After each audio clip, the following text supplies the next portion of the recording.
Hello guys, आइए सुनाते हैं पांचवा भाग। किस्सा दूसरे बूढ़े का जिसके पास दो काले कुत्ते थे। दूसरे बूढ़े ने कहा, हे दैत्यराज, ये दोनों काले कुत्ते मेरे सगे भाई हैं। हमारे पिता ने मरते समय हम तीनों भाइयों को 3000 अशर्फियां दी थी। हम लोग उन मुद्राओं से व्यापार चलाने लगे।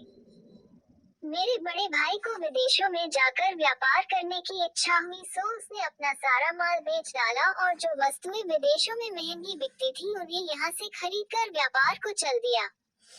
इसके लगभग 1 वर्ष बाद मेरी दुकान पर एक भिखमंगा आकर बोला, भगवान तुम्हारा भला करे। मैंने उस पर ध्यान दिए बगैर जवाब दिया, भगवान तुम्हारा भी भला करे। उसने कहा कि क्या तुमने मुझे पहचाना नहीं? मैंने उसे ध्यानपूर्वक देखा और फिर उसे गले लगाकर फूट फूट कर रोया। मैंने कहा, भैया, मैं तुम्हें ऐसी दशा में कैसे पहचानता? फिर मैंने उसके परदेश के व्यापार का हाल पूछा तो उसने कहा कि मुझे इस हाल में भी देखकर क्या पूछ रहे हो? फिर मेरे जोर देने पर उसने वे सारी विपदाएं बताई जो उस पर पड़ी थी और बोला कि मैंने संक्षेप ही में तुम्हें सब बताया है। इससे अधिक विस्तार से बताऊंगा तो मेरा भी दुख बढ़ेगा और तुम्हारा भी। उसकी बातें सुनकर मैं अपने सभी काम भूल गया। मैंने उसे स्नान कराया और अच्छे वस्त्र मंगाकर उसे पहनाए। फिर मैंने अपना हिसाब देखा तो मालूम हुआ कि मेरे पास 6000 रुपए हैं। मैंने 3000 रुपए अपने भाई को देकर कहा कि तुम पिछली हानि भूल जाओ और इस 3000 से नए सिरे से व्यापार करो। उसने रुपयों को सहर्ष ले लिया और नए सिरे से व्यापार करने लगा और हम सब लोग पहले की तरह रहने लगे। कुछ दिनों बाद मेरे छोटे भाई की इच्छा हुई कि विदेश जाकर व्यापार करे। मैंने उसे बहुत मना किया लेकिन उसने मेरी बात न मानी और अपना सारा माल बेच बाच करके वस्तुएं खरीद ली जो विदेशों में महंगी मिलती हैं। फिर उसने मुझसे विदा ली और एक कारवां के साथ जो विदेश जा रहा था, रवाना हो गया। 1 वर्ष के बाद मेरे बड़े भाई की तरह वह भी अपनी सारी जमा पूंजी गंवाकर फकीर बनकर मेरे पास वापस आया। मैंने बड़े भाई की तरह छोटे भाई की भी सहायता की और उस वर्ष जो 3000 रुपए मुझे व्यापार में लाभ के रूप में मिले थे उसे दिए। वह भी नगर में एक दुकान लेकर पहले की तरह व्यापार करने लगा और सब कुछ पहले की तरह ठीक ठाक चलने लगा। कुछ समय बीता था कि मेरे दोनों भाइयों ने मुझसे कहा, हम सभी लोग विदेश जाकर व्यापार करें। पहले मैंने इनकार किया और कहा कि तुम लोगों ही को विदेशी व्यापार से क्या लाभ हुआ है जो मुझे भी इस बार चलने को कह रहे हो। तब दोनों मेरे साथ बहस करने लगे और कहने लगे कि कौन जाने इस बार तुम्हारे भाग्य और तुम्हारी व्यापार बुद्धि ही से हम दोनों की तकदीर जाग जाए और हमारे सारे सपने पूरे हो जाएं। मैंने फिर इनकार कर दिया लेकिन ये मेरे पीछे पड़े रहे।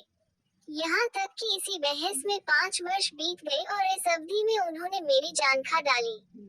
तंग आकर मैंने उसकी बात मान ली। मैंने व्यापार के लिए आवश्यक वस्तुएं मोल ले ली।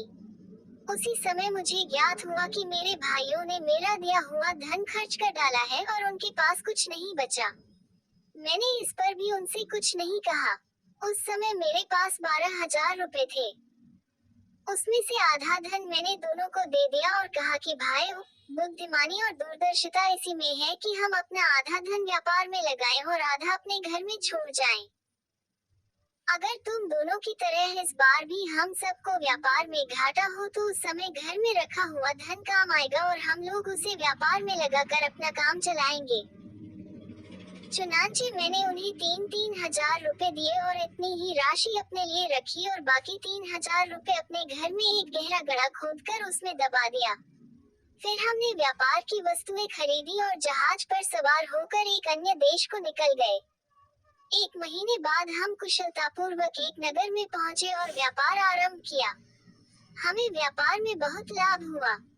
फिर हमने उस देश की बहुत सी अच्छी वस्तुएं अपने देश में बेचने के मंतव्य से मोल ली। जब हम उस स्थान पर लेन देन कर चुके और जहाज पर वापस आने के लिए तैयार हुए तो एक अत्यंत सुंदर स्त्री फटे पुराने कपड़े पहने हुए मेरे सामने आई।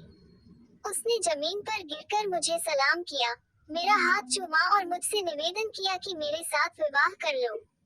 मैंने इस बात को उचित न समझा और इनकार कर दिया। लेकिन वह गिड़गिड़ाती और मिन्नतें करती रही। अंत में मुझे उसकी निर्धनता पर दया आ गई और मैंने उसकी प्रार्थना स्वीकार करके उसके साथ विधिवत विवाह कर लिया और उसे अपने साथ जहाज पर चढ़ा लिया। मैंने रास्ते में देखा कि वह केवल सुंदरी ही नहीं, अत्यंत बुद्धिमती भी है।